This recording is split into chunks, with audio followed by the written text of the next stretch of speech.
Hello, and thank you for watching another edition of ARFCOM News. If you had any doubt at all YouTube is waging a culture war against content like ours, consider that this is trending right now on YouTube, while if I tell you how to properly clean a thing that goes bang, our video will be demonetized. I'm not trying to say YouTube should stop people from admitting to felonies and displaying horrifyingly negligent firearm handling. I'm just whining about having to play by a different set of rules than this guy does. Which is why I'm always nagging you about stoking those algorithmic fires. So yeah, pull those levers, friends. Ow! This week we've got Joe Biden's trashy tweet about a tragedy, Everytown suing Texas over no gun signs, and an absolutely savage burn from Armed Equality. But first, I'd like to tell you about the wholesome, non-GMO, sustainably sourced, cruelty-free, gluten-free, non-fat, vegan night vision products offered to you by our friends at TNVC.com. If you like seeing stuff more than not seeing stuff, take a look at our sponsor, TNVC.com, your source for quality night vision gear to make you the bump in the night. First off, let's knock out a couple of updates to previous stories we covered. Last week, we reported about CNN's factually inaccurate fact-checking. They said President Trump was wrong when he said that Joe Biden wants to confiscate guns.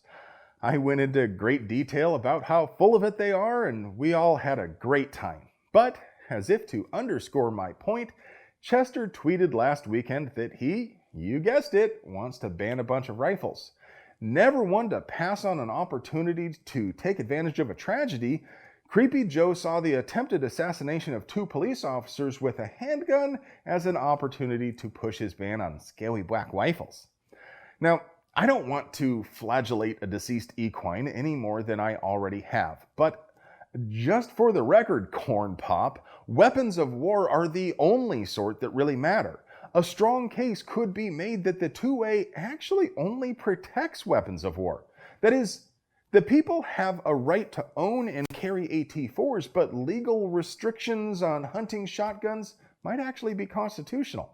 Not that I'm for such a thing, of course, just that it's important to remember the reason the Second Amendment exists is because our forefathers just finished murking the King's men by the job lot, and they wanted to be certain we could do the same. Now, I know it's uncomfortable to talk about, but it's important we shift the Overton window in that direction. One thing that may help with those conversations nowadays is that many people who had absolute faith in the government a year ago today are beginning to see the folly in allowing the state to have an absolute monopoly on violence. To be fair, Stranger Danger still didn't use the word confiscate, but if you're going to ban stuff and then let us keep it, is it really a ban? And a so-called buyback is neither purchasing back something that used to belong to the government, nor is it duly compensating the owners. And if we choose to skip your little buyback, what happens? That's right, ding, ding, ding, ding, ding, confiscation. When you make it illegal to have something and then I get caught having it anyway, you take it away from me and put me in a cage after you shoot my dags. That's how it works.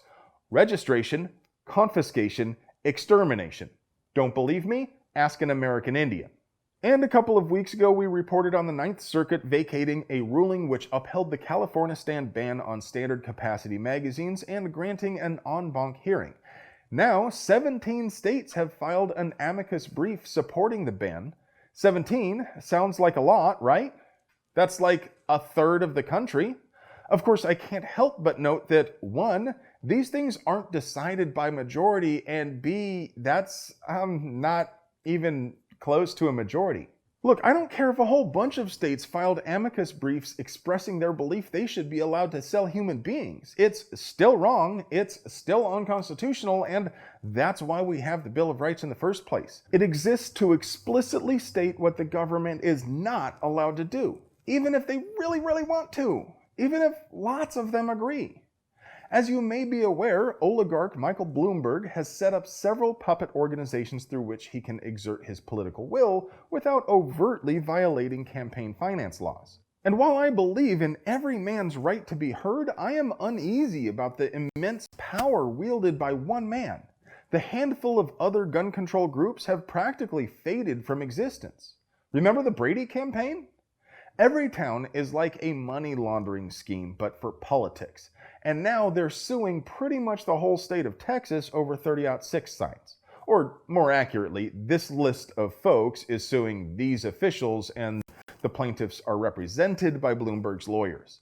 They claim the state of Texas is violating the First Amendment rights of these coffee shops and a Unitarian church by setting requirements for no gun signs. Now, if you didn't know, Texas has this law commonly known as 30-6 that defines the requirements for a sign that prohibits guns on all private property. The letters have to be at least 1 inch tall, the wording must be exactly this, and there must be a Spanish language translation.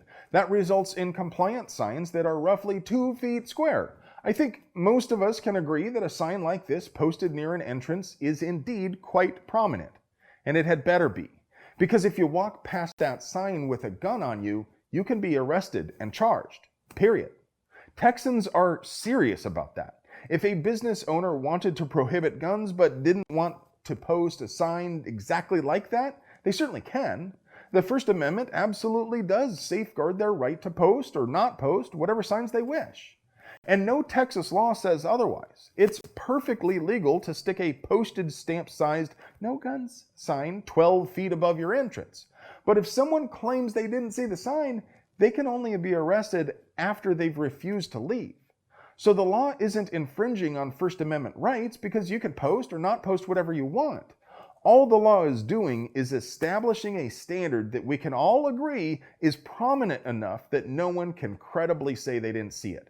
And if Everytown were to win, that would mean that a person can get arrested for having a gun when there's no reasonable way they could have known that guns aren't allowed. Of course, that's the intent here.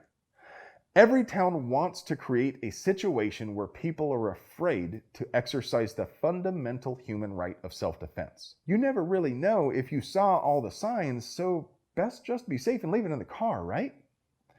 And I'm going to slip that secret phrase in right here. If you want to win a free t-shirt from our Teespring store, be the first to post "no bounce, no play" in the YouTube comments. But should businesses even be allowed to prohibit guns? I'm tired of giving business owners a pass on this because my property rights. They can't post a sign saying they don't allow girls, Muslims, or the Dutch. You can't host dog fights or human slave auctions just because it's your property either. Owning property doesn't make you immune to laws, and it doesn't magic away individual rights either. It doesn't give you a pass to exclude some people from a place that is open to the public. And if you are opening your mouth to tell me that they're not excluding people from their property, only guns, I want you to honestly ask yourself, would you still give them a pass if they prohibited Bibles or burqas? What if they had a "no walking canes" or "no eyeglasses" sign? Stay out of here, Four Eyes! Do you think businesses should be allowed to prohibit wheelchairs, asthma inhalers, or other life-saving devices? Now, if you want to take the hardline ANCAP stance that private property owners should be able to prohibit anyone or anything they wish, even if it violates the Civil Rights Act, I can sympathize. As some of you may know already, my lovely and long-suffering wife is black, and as you can see, I'm white. We have probably unintentionally done business with racist knuckle-draggers at some point. If they were allowed to post "no coloreds" signs, we could choose to avoid them. I'd rather they were allowed to make their opinions public and let the market decide whether it will tolerate such nonsense than to accidentally give my money to a racist. But that isn't the world we live in. It is not legal for the owner of a business open to the public to discriminate, and that isn't likely to change anytime soon. So I'm not okay with them discriminating against anyone for carrying a gun or a Bible or even having voted for Hillary, or for any other status. They should only be allowed to restrict behavior on their property, and only to the extent necessary to ensure that other patrons are able to enjoy the services and/or products offered at the establishment. Maybe my hardline individual rights position is a little too strong for you though, so if you believe that businesses should be allowed to infringe on the right to carry, can we at least agree that prohibiting weapons places some liability on the business? I want to see people begin to sue businesses if any harm or distress comes to them while they are disarmed due to store policy.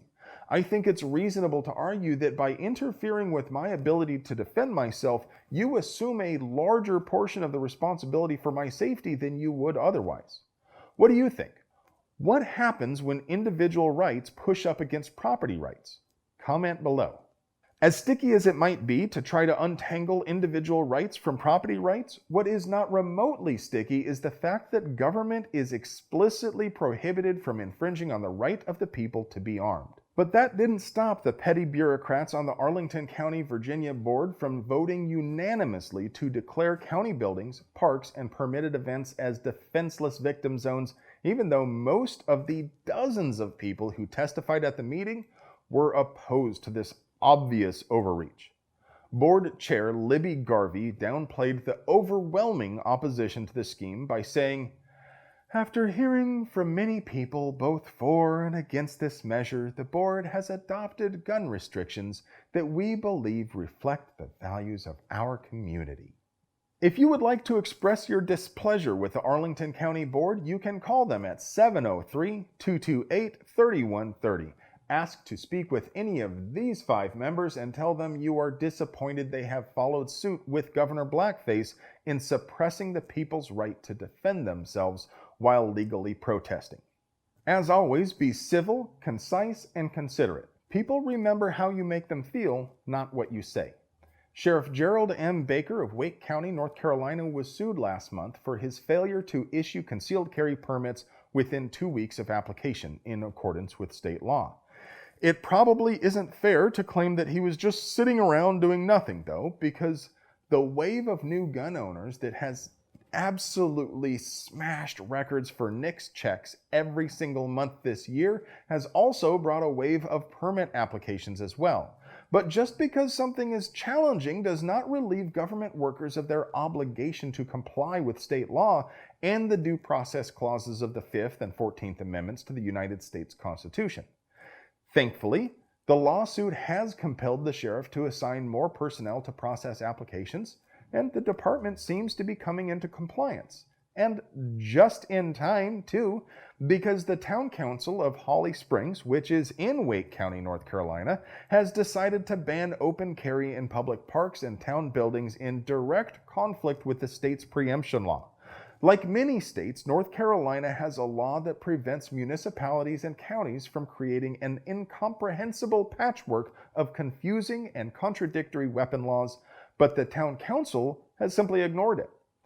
And if Baker hadn't started issuing concealed carry permits again, that would have left folks with no legal option to carry. If I can't get a permit to conceal and you ban open carry as well, what do I do? Do you like your governors with absolute power during emergencies? Emergencies which they unilaterally declare, BT dubs? Of course not. Americans are not fond of kings, and I believe I mentioned we shot a lot of the king's men to get that point across, which is why the Pennsylvania House passed HB 1747 back in June. HB 1747 would prohibit the governor of Pennsylvania from interfering with firearm sales or confiscating firearms simply because he declares an emergency. It also removes the prohibition on carrying firearms in a declared emergency that already existed in state law. HB 1747 passed the Senate Judiciary Committee last week, so let's get this passed in the Senate now. Please pause the video right now and call 717-787-5920 and express your support for HB 1747. Tell them you don't want a tin pot dictator for a governor, and he should not have the authority to infringe on fundamental rights even in an emergency. Again, be civil, concise, and considerate, especially to that nice gal at the phone number I just gave you. Like many political offices, they don't exactly make it easy to call just one phone number to get routed to your particular politicritter. So that's actually the number for the office of the Secretary of the Pennsylvania General Assembly. They should be able to get you to a Pennsylvania senator, though. If you don't know who your senator is, or if you don't live in Pennsylvania and just need to pick one, go to pasend.gov, hover your mouse over the Senate tab, then click on Who's My Legislator? And our final item is another story pertaining to the Kalistani Standard Capacity Magazine ruling. Armed equality, absolutely roasted several Californian LGBT groups in an open letter because of their support of Californistan's standard capacity magazine ban. The named groups filed an amicus brief in the case, but Armed Equality takes issue with the idea those groups speak for all LGBTQ people. Armed Equality filed an amicus brief in this case as well, along with the Firearms Policy Coalition, the Second Amendment Foundation, and several Californian gun rights groups. If you do the Book of Faces and you haven't checked out the Armed Equality page, you definitely ought to. The page and the organization is run by the sometimes controversial but never dull absolute firecracker Piper Smith, and the roast they published cuts right to the bone. Your pathetic and deplorable attempt to use the Pulse nightclub massacre to push your astroturfed anti-civil rights agenda is as nauseating as it is inaccurate. Of course, gays, transgender people, and anyone else who might not fit into a perfect ticky-tacky box are every bit as entitled to self-defense as anyone else, but sometimes their outward appearance attracts the attention of uncouth Visigoths, which can make them the target of violence. Thugs prefer to victimize those they perceive as weak, and bigots sometimes act violently for no particular reason at all. That adds up to put many gay and transgendered folks at greater risk than someone who looks like me. And AE sums up this beautifully by ending the letter, "Our daily carry is a radical act of love for our community, for those we love, and for ourselves, because we know our lives are worth defending with force if needed." If you like the cut of their jib and want to help Armed Equality continue fighting the good fight, please consider contributing to their GoFundMe. Well, that's enough poop for this scooper for today. We'll have a heapin' fresh load for you next week. If you like watching these videos, make sure our robot overlords know you do by liking, commenting, and sharing. Hell, you could even subscribe. Not that it seems to make any difference anymore. YouTube will just unsubscribe you anyway because they know you like Trevor Noah more than me. And not to go off on a tangent, but why is he still doing this cringy, quarantine-y thing with his show? They have an enormous budget with writers and a crew, and they're trying to pretend like it's just this little underground indie thing that he's doing. Just like the little people. This show that I do is just me and two other dudes. I write it, set up the equipment, shoot it in my living room, take down the equipment, and even help a little with editing when I'm not too lazy. So if you'd like to help us keep doing it and you're not some kind of commie who hates the free market, please consider helping us make more money by purchasing artisanal night vision from our sponsor TNVC or buying one of these rad shirts in our Teespring store. I love you.